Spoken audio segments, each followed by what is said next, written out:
요한계시록 4장은 사도 요한이 하늘에 열린 문을 통해 이후에 마땅히 될 일들을 보여주는 장엄한 계시의 시작을 담고 있습니다. 이 장은 미래에 대한 예언적 성격을 가지며 천상의 영광과 하나님의 주권적 통치를 생생히 묘사합니다. 이는 종말론적 메시지의 서론으로 성도들에게 하늘의 예배와 하나님의 주권을 깊이 깨닫게 해줍니다. 먼저 요한은 하늘에 열린 문을 보게 됩니다. 이 문은 하나님께서 보여주시는 영적 세계로의 초대이며 이후에 일어날 모든 일이 하나님의 계획 안에 있음을 상징합니다. 요한은 성령에 감동되어 하늘의 환상을 목격하며 땅에서의 모든 사건이 하나님의 섭리 아래 이루어진다는 것을 확신하게 됩니다. 그 중심에는 하나님의 보좌가 있습니다. 벽옥과 홍보석처럼 빛나는 보좌와 녹보석 같은 무지개는 하나님의 영광과 공의 그리고 은혜를 상징합니다.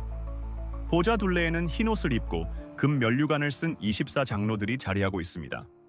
이들은 구약의 12지파와 신약의 12사도를 상징하며 구속사에 참여한 모든 성도를 대표합니다.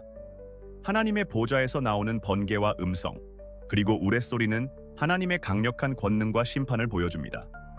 보좌 앞에 펼쳐진 수정 같은 유리바다는 하나님의 성결과 평화를 나타내며 모든 것이 하나님의 임재 앞에서 투명하게 드러나게 됨을 상징합니다. 또한 보좌 주위에는 네 생물이 있습니다. 사자, 송아지, 사람, 독수리의 모습을 한 이들은 하나님의 전지하심과 전능하심을 상징하며 창조 세계의 대표자로 해석됩니다. 이 생물들은 밤낮 쉬지 않고 거룩하다 거룩하다 거룩하다 라고 찬양하며 하나님의 거룩하심과 영원하심을 선포합니다.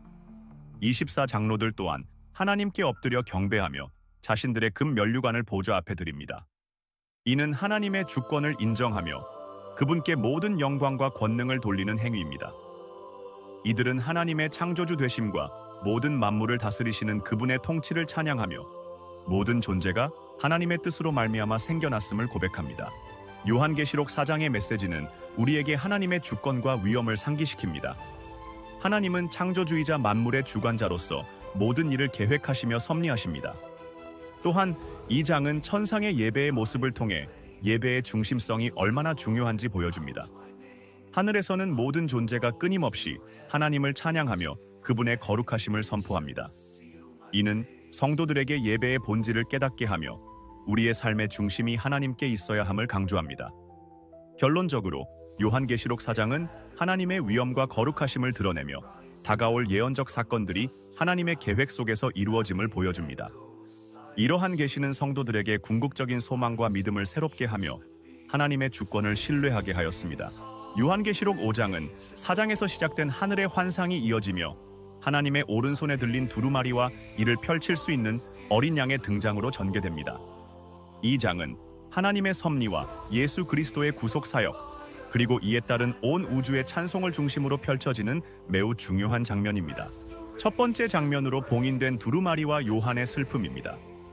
요한은 하나님의 보좌의 오른손에 들려있는 두루마리를 봅니다.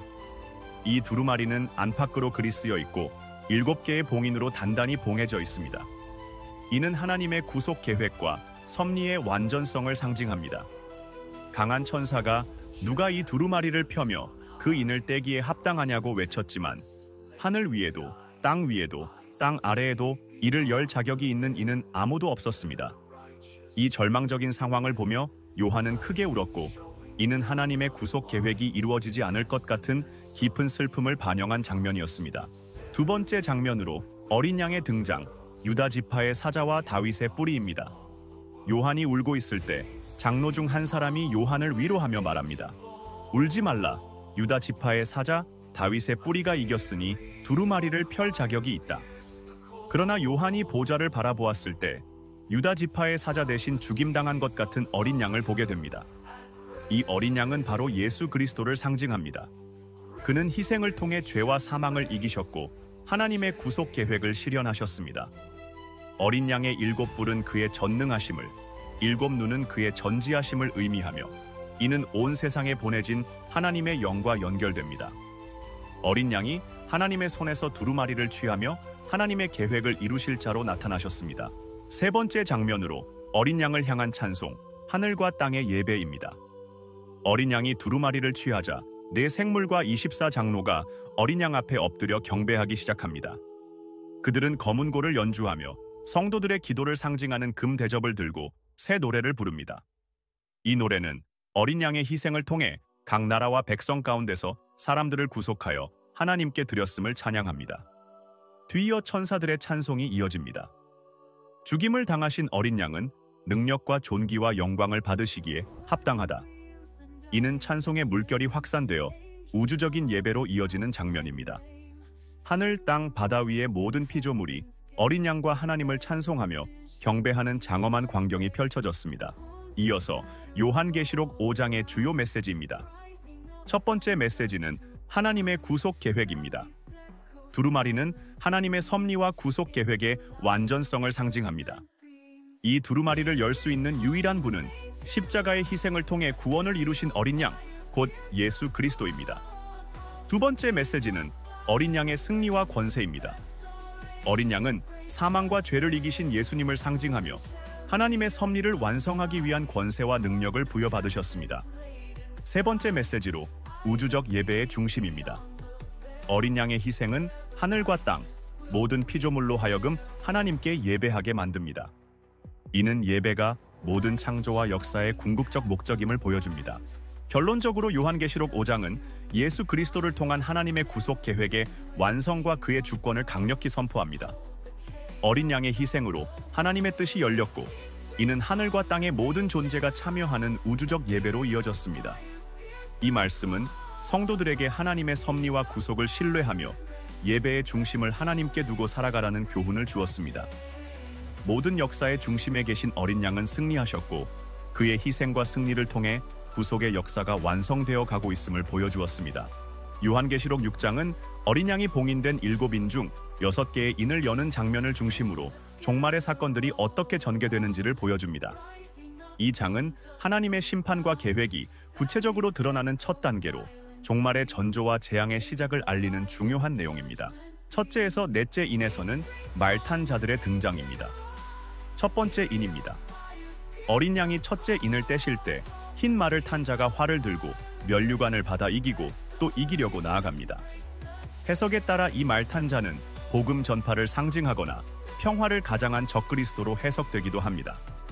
두 번째 인입니다. 둘째 인이 열리자 붉은 말을 탄 자가 땅에서 평화를 제거하며 전쟁과 폭력을 가져옵니다. 이는 인간 사이의 화평이 무너지고 분열과 충돌이 일어나는 종말의 특징을 보여줍니다. 셋째 인은 검은 말입니다. 셋째 인이 열릴 때 검은 말을 탄 자가 저울을 들고 나타납니다. 한 데나리온의 밀 한 되요, 보리석 되로다 라는 음성은 기근과 경제적 어려움을 상징합니다. 이는 전쟁으로 인해 식량이 부족해지는 종말의 고통을 나타냅니다. 네 번째, 이는 청황색 말입니다. 넷째 인에서는 청황색 말을 탄 자가 등장하며 그의 이름은 사망이고 음부가 그 뒤를 따릅니다. 이들은 땅의 4분의 1을 검, 기근, 질병, 짐승으로 죽이는 권세를 받았습니다. 죽음과 파괴가 전 지구적 규모로 나타나는 상황을 상징합니다. 다섯째 인은 순교자들의 탄원입니다. 다섯째 인이 열릴 때 하나님의 말씀과 증거로 인해 순교한 영혼들이 제단 아래에서 탄원합니다. 그들은 언제까지 우리 피를 갚아주시지 않으십니까? 라고 부르짖으며 하나님의 정의를 요청합니다. 하나님은 그들에게 흰 두루마기를 주시며 잠시 기다리라고 말씀하십니다. 이는 하나님께서 순교자들을 위로하시고 하나님의 뜻 안에서 고난과 순교가 이루어질 것을 보여줍니다. 또한 하나님의 심판이 반드시 임할 것을 약속하셨습니다. 여섯째 인은 천지의 대이변입니다. 여섯째 인이 열릴 때 큰 지진이 일어나고 해와 달의 색이 변화하며 별들이 떨어지는 천지의 대격변이 일어납니다. 산과 섬이 옮겨지고 하늘은 두루마리가 말리는 것처럼 사라지며 모든 계층의 사람들이 하나님의 심판을 피하려 굴과 바위 틈으로 숨습니다. 그들은 보좌에 앉으신 이의 얼굴과 어린 양의 진노에서 우리를 가리라고 외치며 두려움에 떨지만 하나님의 심판은 피할 수 없었습니다. 요한계시록 6장의 핵심 메시지입니다. 첫 번째는 재앙의 시작입니다. 첫 6인은 종말의 시작을 알리며 전쟁, 기근, 죽음 등의 재앙을 통해 하나님의 심판이 점차 드러나고 있음을 보여줍니다. 두 번째는 순교자들의 위로와 하나님의 정의입니다. 순교자들의 탄원은 하나님의 정의와 공의를 구하는 부르짖음이며 하나님은 그들의 기도에 응답하시고 의로움을 인정하십니다. 세 번째는 하나님의 심판의 필연성입니다. 여섯째, 인에서 나타난 천지의 대의변은 하나님의 절대적 권능과 공의를 강조하며 그 심판은 모든 사람에게 미치는 보편적 사건임을 보여줍니다. 결론입니다. 요한계시록 6장은 어린 양 예수 그리스도께서 봉인을 여는 과정을 통해 종말의 사건들이 어떻게 시작되는지를 보여주며 그 속에서 하나님의 섭리와 정의가 드러납니다. 이 말씀은 성도들에게 종말의 고난 속에서도 하나님의 주권과 섭리를 신뢰하며 믿음을 굳게 지키라는 교훈을 주었습니다. 그들의 진노의 큰 날이 이르렀으니 누가 능히 서리요? 라는 질문은 모든 인류가 하나님의 심판 앞에 설 준비를 해야 함을 상기시켰습니다. 성도들은 이 메시지를 통해 하나님의 뜻이 이루어질 것을 확신하며 살아갈 수 있었습니다. 이로써 요한계시록 제6장에 대한 설명을 마치겠습니다. 감사합니다. 요한계시록 7장은 여섯째 인이 열린 이후 사도 요한이 본 환상에 대한 내용을 담고 있습니다. 이 장은 하나님의 구속 계획과 그의 백성을 보호하시려는 은혜를 중심으로 두 가지 중요한 사건을 설명합니다. 먼저 요한은 네 천사가 땅의 네 모퉁이에 서서 바람을 붙잡고 있는 모습을 보았습니다. 여기서 바람은 재앙을 상징하며 하나님의 명령에 따라 재앙이 잠시 유보되고 있음을 나타냅니다. 이는 하나님의 계획이 이루어지기 전까지 그의 백성을 보호하려는 은혜를 보여줍니다. 이어서 또 다른 천사가 등장하여 네 천사들에게 하나님의 종들의 이마에 인치기 전까지 땅과 바다를 해하지 말라고 명령합니다. 이 인침은 하나님의 백성임을 나타내며 그들을 환난 속에서도 보호하는 상징입니다. 그 후 요한은 인침을 받은 자들의 수를 들었습니다. 이스라엘의 각 지파에서 12,000명씩 총 14만 4천 명이 인침을 받았다고 기록되었으며 이는 하나님의 구속받은 백성의 완전한 수를 상징합니다. 여기에는 유대인뿐 아니라 이방인도 포함된다는 해석이 일반적입니다. 이러한 인침을 받은 자들은 하나님의 특별한 보호 아래 있게 됩니다. 이어서 요한은 또 다른 무리를 보았습니다. 이들은 각 나라와 족속, 백성과 방언에서 온 아무도 셀 수 없는 큰 무리로 흰 옷을 입고 손에 종려나무 가지를 들고 있었습니다. 그들은 하나님의 보좌와 어린 양 앞에서 큰 소리로 찬양하며 구원하심이 보좌에 앉으신 우리 하나님과 어린 양께 있도다 라고 외쳤습니다. 흰 옷은 어린 양의 피로 깨끗하게 된 구속받은 자들을 상징하며 종려나무 가지는 구원의 승리와 기쁨을 나타냅니다. 이들은 대환난을 통과하며 구원받은 무리로 하나님의 보좌 앞에서 영원히 안식하게 됩니다. 찬양 소리의 천사들과 장로들, 네 생물이 응답하며 하나님께 찬송과 영광과 권능을 돌립니다. 이 장면은 구속받은 성도들과 천상의 존재들이 함께 하나님의 은혜와 구원을 찬양하는 장엄한 예배를 보여줍니다. 또한 요한은 장로 중 한 사람으로부터 이 무리들이 큰 환난에서 나온 자들이라는 설명을 듣습니다.